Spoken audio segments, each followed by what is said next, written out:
পৃথিবীতে যত নবী আসছে সব সাইয়েদনা ইব্রাহিমের নাতিপুতি। সব কি বিশ্বাস হয় না? এই পৃথিবীতে যত পয়গম্বর এসেছেন তার 99.99% নবীরাই ওনার ছেলে আর নাতিপুতের। চিল্লায় পড়েন আল্লাহু আকবার। এজন্য ওনারে বলা হয় আবুল আম্বিয়া, father of the all prophets, সব নবীদের বাবা। ওনার বয়স যখন 86 তখন আল্লাহ সাইয়েদনা ইসমাইলকে দিলেন। বয়স যখন 100 তখন সাইয়েদনা ইসহাক আলাইহিস সালামকে আল্লাহ দিলেন। এইদিকে ইসমাইল, এদিকে ইসহাক। পৃথিবীতে যত নবী এসেছে সব ইসহাকের চ্যানেলে এসেছে। সাইয়েদনা ইসহাক আলাইহিস সালামের চ্যানেলে এসেছে। সাইয়েদনা ইসমাইলের চ্যানেলে নবী নাই, কোনো নবী নাই, নবী ছাড়া চ্যানেল। আর এখানে যত হাজার হাজার লক্ষাধিক নবী এসেছে সব নবী ইসহাক আলাইহিস সালামের চ্যানেলে যারা এসেছে সব নবীরা অন্যান্যদেরকে বলে যাইতো, তার উম্মতকে বলে যেত যে সব শেষে একজন নবী আসবে, তিনি হবেন সর্বশ্রেষ্ঠ নবী, তিনি হবেন সর্বশ্রেষ্ঠ নবী। তো এদের এই চ্যানেলে এত নবী, এরা ভাবছে ওই সর্বশেষ নবীটাও এদিক দিয়েই আসবে। কিন্তু আল্লাহ হাজার হাজার লক্ষ নবী এই চ্যানেলে পাঠালেন, কিন্তু সর্বশেষ নবীটা এইখানে পাঠালেন না। সর্বশেষ চ্যানেলের নবীটা আল্লাহ এই চ্যানেলে পাঠায় দেয়। সর্বশেষ নবীটা সাইয়েদনা ইসমাইলের চ্যানেলে এসেছে। এজন্য ওরা হচ্ছে বানি ইসরাইল আর আমরা হচ্ছি বানি ইসমাইল। সুবহানাল্লাহ পড়বেন না? উনার ধর্ম, উনার চেইন থেকে ইহুদিবাদ, খ্রিস্টবাদ, ইসলাম, এই 3 ধর্মের জন্ম। ইহুদিবাদও আল্লাহর দেয়া ধর্ম, খ্রিস্টবাদও আল্লাহর দেয়া ধর্ম, কিন্তু আল্লাহর দেয়া শরীয়তের উপর ওরা অবশিষ্ট থাকে নাই, থেকেছে শুধু ইসলাম, ঠিক কিনা? এজন্য আমরা প্রত্যেক নামাজে পড়ি গায়রিল মাগদুবি আলাইহিম ওয়ালাদ-দাল্লিন। ও আল্লাহ, গায়রিল মাগদুব, যাদের উপর তোমার রাগ ক্রোধ, তাদের পথ আমরা চাই না, ওরা হলো ইহুদিরা। ওয়ালাদ-দাল্লিন, আর যারা ভ্রষ্ট তাদের পথও চাই না, এরা হলো নাসারারা। 3 ধর্মের গোড়া সাইয়েদনা ইব্রাহিমের সাথে লেগেছে। এই জন্য এই 3 ধর্মকে একসাথে বলে কম্পারেটিভ রিলিজিয়ন, তুলনামূলক ধর্মতত্ত্বের ভাষায় অ্যাব্রাহামেটিক ফেইথ। কি বলে? অ্যাব্রাহামেটিক ফেইথ বলে। এজন্য ওনাকে বলা হয় আবুল আম্বিয়া। সব নবীরা এই চ্যানেলে এসেছে, তার মানে সব নবী সাইয়েদনা ইব্রাহিমের নাতিপুতি। আবার এই প্রতিটা নবীর জন্য আল্লাহ তাআলা আকাশ থেকে কিতাব নাজিল করেছেন। চিল্লায় বলেন ঠিক কিনা? আল্লাহ বলে ইব্রাহিম তোমারও আমি কিতাব দিলাম। সাইয়েদনা ইব্রাহিম আলাইহিস সালামের উপর কিতাব আছে না নাই? ইন্না হাযা লাফিস সুহুফিল উলা সুহুফি ইব্রাহিম ওয়া মূসা। সুহুফি ইব্রাহিম, সাইয়েদনা ইব্রাহিমকে আল্লাহ তাআলা সহিফা দান করেছেন। চিল্লায় পড়েন আল্লাহু আকবার। আবার এই নবীর নামে আল্লাহর কোরআনে একটা সূরা আছে না নাই? কি নাম সূরা? সূরা আলিফ লাম রা। কিতাবুন আনজালনাহু ইলাইকা লিতুখরিজান নাসা মিনাল যুলুমাতি ইলান নূর। সুবহানাল্লাহ পড়ে। আলিফ লাম রা, I have revealed this holy and sacred book unto you in order to lead the mankind out of darkness into the light. ও নবী, আমি এই কিতাবকে আপনার কাছে পাঠিয়েছি অন্ধকারাচ্ছন্ন মানুষগুলোকে অন্ধকার থেকে আলোর দিকে নিয়ে যেতে। এই কোরআনের ভেতরে আলো আছে না নাই? সবকিছুর সমাধান আছে না নাই? কি নবী আল্লাহ বানালেন, ওই নবীর নামে আল্লাহ একটা সূরা দিলেন।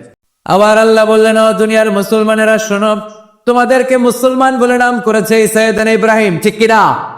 আবার এই নবী সাধারণ কোন নবী নয়, এই নবী হলো তোমাদের জাতির পিতা। আমাগো জাতির পিতা কেডা?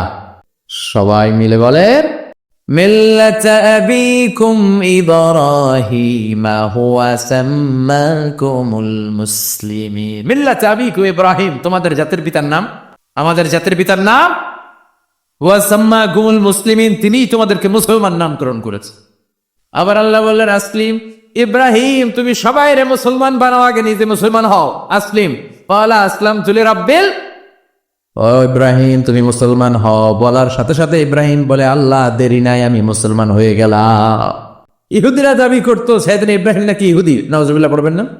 খ্রিস্টানরা দাবি করতো সাইয়েদনা ইব্রাহিম নাকি খ্রিস্টান। আল্লাহ বলে, মা কানা ইব্রাহিমু ইয়াহুদিয়াও ওয়ালা নাসরানিয়াও ওয়ালাকিন কানা হানিফাম মুসলিমা। আল্লাহ বলে, আমার ইব্রাহিম ইহুদি নয়, আমার ইব্রাহিম খ্রিস্টান নয়, আমার ইব্রাহিম পাক্কা মুসলমান।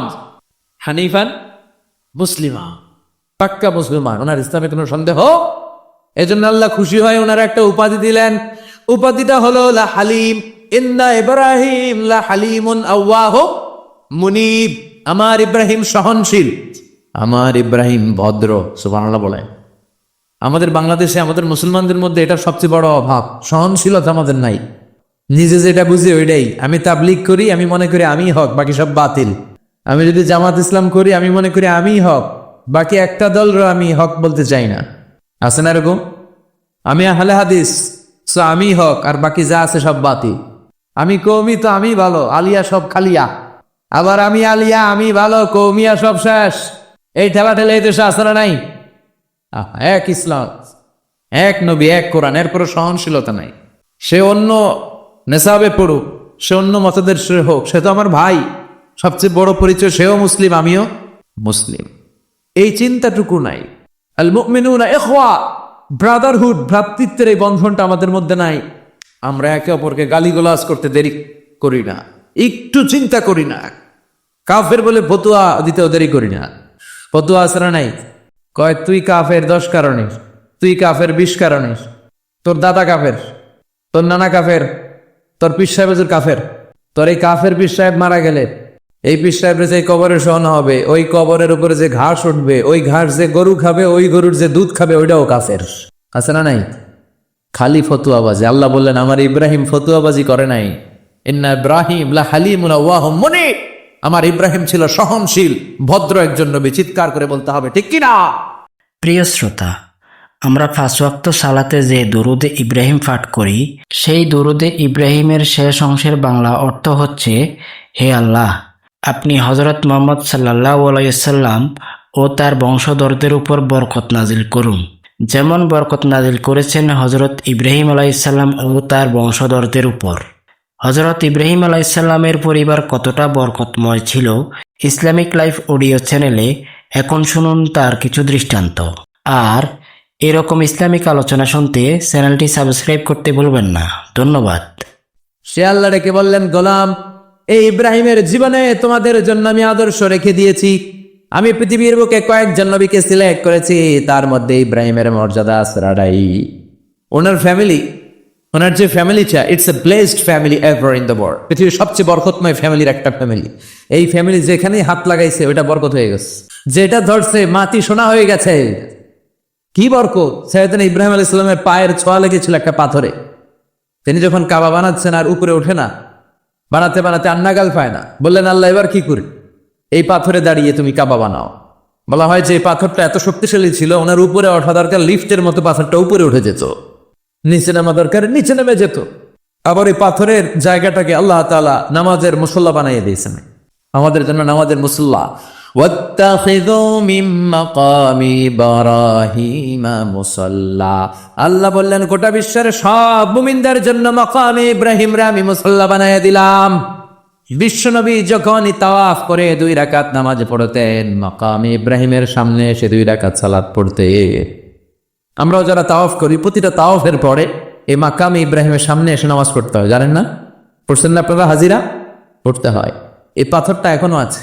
দেখেন, ওনার স্মৃতিকে চির অম্লান করার জন্য, সাইয়েদনা ইব্রাহিমের শিক্ষাকে চিরস্মরণীয় করে রাখার জন্য ওনার ফুটপ্রিন্ট, পায়ের ছাপ যে পাথরে লেগেছে, এই পাথরটাকে কাবা ঘরের একেবারে পাশে 11 মিটার উঁচু একটা ছোট্ট গ্লাস ফিটিং করা, ডিজাইন করা মিনারার ভেতরে ওইখানে স্থাপন করা। যারা তাওয়াফ করে ওইটার পাশ দিয়ে তাওয়াফ করতে হয়, আর তাওয়াফ শেষ হইলে ওইটার সামনে 2 রাকাত নামাজ করতে হয়। বরকত আছে না নাই? ওনার পা লাগছে, এই জায়গা হয়ে গেছে মুসল্লা। এবার ওনার ছেলের পা লাগছে মরুভূমিতে, ওইটা হয়ে গেছে জমজমের কূপ। সাইয়েদনা ইসমাইল, ওনাকে রেখে হাজার দৌড়াদৌড়ি শুরু করলেন, সাফা থেকে মারোয়া, মারোয়া থেকে সাফা। আহা, এখন এয়ার কন্ডিশন করা 4 তলায়, এয়ার কন্ডিশন করা, তো সুন্দর পরিবেশ, এরপরে দৌড়াতে দৌড়াতে আমাদের ঘাম ছুটে যায়। না জানি সাইয়েদাতুনা হাজার কি কষ্ট করে সেখানে দৌড়াদৌড়ি করেছিলেন, না জানি ওনার কি কষ্ট পোহাতে হয়েছিল। উনি সাফা থেকে মারোয়া একবার, মারোয়া থেকে সাফা একবার 7টা চক্কর দিলেন। এই 7টা চক্কর, এই দৌড়াদৌড়িটা আল্লাহর কাছে এত ভালো লেগেছে, কিয়ামত পর্যন্ত সব হাজিদের জন্য এই জায়গায় দৌড়াদৌড়ি করাটা আল্লাহ ওয়াজিব করে দিয়েছে। এটা না করলে আপনার হজই হবে না, এখানে দৌড়াদৌড়ি করা ওয়াজিব। দেখেন ওনার ওয়াইফের কাজ কত বরকতময়, উনি দৌড়াদৌড়ি করছেন, এখন আমাদের হজে যে দৌড়াদৌড়ি করা লাগে। সুবহানাল্লাহ পড়বেন না? সাইয়েদনা ইসমাঈল আলাইহিস সালামকে মরুভূমির মধ্যে রেখে উনি দৌড়াদৌড়ি করবে, পানি নাই, পানির অভাব, দৌড়ে আসলেন। এসে দেখে সাইয়েদনা ইসমাঈল আলাইহিস সালামের পায়ের ধাক্কায় জমজমের পানি বেরোতে শুরু করছে। কল কল কল কল করে আওয়াজ। সেদিন ইব্রাহিম, ইসমাইল, হাজার এরা আরবি ভাষা জানতেন না, এরা সুরিয়ানি ভাষার মানুষ ছিলেন। কোন ভাষা? সুরিয়ানি ভাষা। তো পানি দেখে হাজার খুব অবাক, কিরে এত সুন্দর পানি, এই পানি তো মরুভূমির বালিতে লেগে সব শুকিয়ে যাবে। পানি যাতে না শুকায় উনি বালি চারদিক দিয়ে উঁচু করে এরকম বাঁধ দিতে লাগলেন। বাঁধ দিচ্ছেন আর ওনার সুরিয়ানি ভাষায় বলতে লাগলেন ঝাম ঝাম, মানে হচ্ছে থাম থাম, ঝাম মানে স্টপ, থাম থাম, কেফ, আরে পানি চলে যাস না, চলে গেলে তো পানি ব্যবহার করতে পারবো না, ঝাম ঝাম ঝাম ঝাম। ওনার মুখনিসৃত এই ঝাম ঝাম শব্দ দুইটা আল্লাহর এত ভালো লাগলো, কিয়ামত পর্যন্ত এই কুয়ার নাম আল্লাহ ঝমঝমের কুয়া বানায়, এটার নাম বিরু ঝমঝম। বিষ্ণু বললেন মা উ ঝমঝম লিমা শুরিবালাহ, এই ঝমঝমের পানিটা এত বরকত, যেই রোগের নিয়ত করে এই পানি খাবেন ওই রোগ থেকে শেফা দিবে কে? আবার বিষ্ণু বললেন ইন্নাহা শিফ তুআমু তুআমিন শিফাউ সুকমিন ইন্নাহা মুবারাকা, এই জমজমের পানি গোটা বিশ্বের সব পানির মধ্য থেকে সব চাইতে বরকতের পানি। এই পানির মধ্যে রোগের জন্য চিকিৎসা আছে, মানুষের ক্ষুধা লাগলে এটার ভেতরে খাবারের উপাদান আছে। পৃথিবীর সব পানি শুধু তৃষ্ণা নিবারণ করে, শুধু জমজমের পানি তৃষ্ণাও নিবারণ করে, ক্ষুধাও নিবারণ করে। জাপানের কিছু জিওলজিস্ট, ভূতত্ত্ববিদ গবেষণা করে পেয়েছে এই পানির মধ্যে ফুড সাপ্লিমেন্টারি আছে, মানে খাদ্যের পরিপূরক। কিছু না খেয়ে এই পানি খেলে ক্ষুধা নিবারণ হয়ে যাবে। আবার বিশ্বনবীকে যখন সিনা চাক করা হবে মেরাজ রজনীতে, সাইয়েদনা জিব্রাইল বিশ্বনবীর গলা থেকে নাভি পর্যন্ত পুরোটা কেটে হৃদয়টা বের করে এই জামজামের পানি দিয়ে ধৌত করেছিলেন। তার মানে এই ফ্যামিলি যেইখানে হাত লাগাইছে ওইখানে বরকত আছে না নাই? যেখানে হাত ওইখানে বরকত। বাবা পা লাগাইছে মাকাম ইব্রাহিম, ছেলে পা লাগাইছে জমজমের কুয়া, হাজার দৌড়াদৌড়ি করেছে, আস-সা'য়ু বাইনা সাফা ওয়াল মারওয়া হজের মধ্যে ওয়াজিব করে দিছে কে? আবার আল্লাহ বললেন ওয়াজআলনা ফি যুররিয়াতিহিন নুবুওয়াতা ওয়াল কিতাব, আমি খুশি হয়ে এই ইব্রাহিমের বংশের মধ্যে নবুয়ত দিয়েছি, আবার কিতাবও দিয়েছি। সুবহানাল্লাহ বলেন। আবার আল্লাহ বললেন আমার ইব্রাহিমকে আমি খলিল উপাধি দিয়েছি। ইত্তাখাযাল্লাহু ইব্রাহিমা খলিলা, আল্লাহ বললেন গোটা বিশ্বের মধ্যে থেকে কাউরে আমি খলিল বলে গ্রহণ করি নাই, একমাত্র ইব্রাহিমকে ছাড়া। ইব্রাহিম আলাইহিস সালামকে ছাড়া কাউরে আল্লাহ খলিল বানাইছে? খলিল মানে বন্ধু। সাইয়েদনা ইব্রাহিমকে বানাইছেন খলিল, আর বিশ্বনবীকে বানাইছেন হাবিব। বাপ বেটা, একজন খলিল একজন হাবিব। বাপ কা বেটা সিপাহী কা ঘোড়া, কুছ না হতো থোড়া থোড়া, ঠিক কিনা? বাপ ভালো তার বেটা ভালো, তাই মা ভালো তার ঝি, গাই ভালো তার দুধ ভালো রে, দুধ ভালো তার ঘি। বাবা যদি ভালো হয় ছেলে ভালো, মা যদি ভালো হয় মেয়ে ভালো, গাই যদি ভালো হয় দুধ ভালো, দুধ ভালো তো ঘি ভালো। যেমন বাপ তেমন বেটা। বাবা হলেন খলিল, ছেলে হলো হাবিব। খলিল মানেও বন্ধু, হাবিব মানেও বন্ধু। খলিল মানে এমন বন্ধু যেই বন্ধু আল্লাহরে খুশি করার জন্য কাজ করে, কথা বুঝতে হবে। খলিল মানে এমন বন্ধু যে বন্ধু আল্লাহরে খুশি করার জন্য কাজ করে, আর হাবিব মানে এমন বন্ধু যেই বন্ধুরে খুশি করার জন্য আল্লাহ নিজেই কাজ করাই। কার দাম বেশি? হাবিবের দাম বেশি। সুবহানাল্লাহ কইবেন না? সমাধান চাও যদি জীবনে মরণে, ফিরে যাও খুঁজে নাও চোখ রাখো কোরআনে। সুবহানাল্লাহ পড়ে। সমাধান চাও যদি জীবনে মরণে, ফিরে যাও খুঁজে নাও চোখ রাখো কোরআনে, ঠিক কিনা?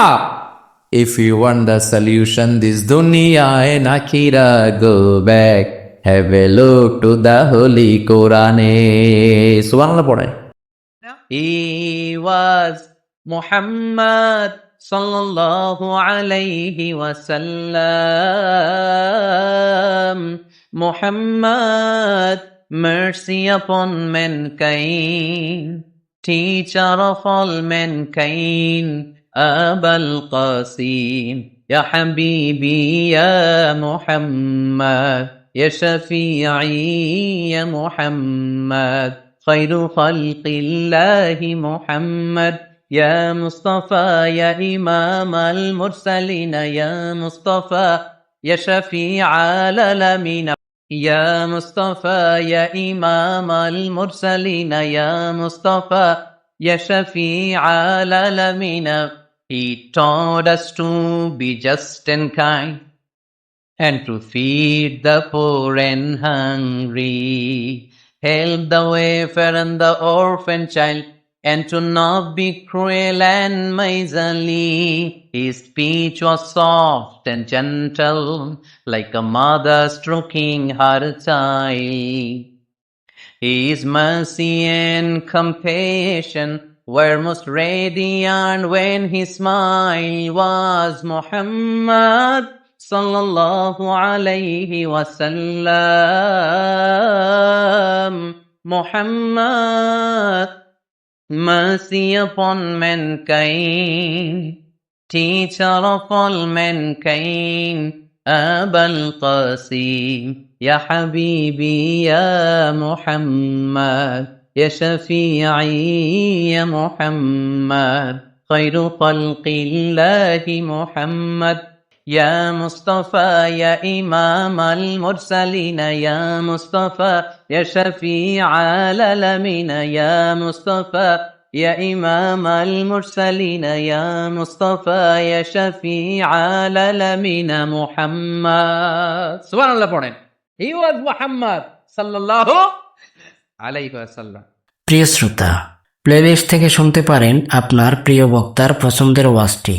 অপ্রয়োজনীয় অংশ বাদে ব্যাকগ্রাউন্ড নয়েজ মুক্ত ক্লিয়ার সাউন্ডে অডিও ইসলামিক ওয়াজ মাহফিল শুনতে ইসলামিক লাইফ অডিও চ্যানেলটি সাবস্ক্রাইব করে আমাদের সাথেই থাকুন। ভালো থাকুন, সুস্থ থাকুন। আসসালামু আলাইকুম।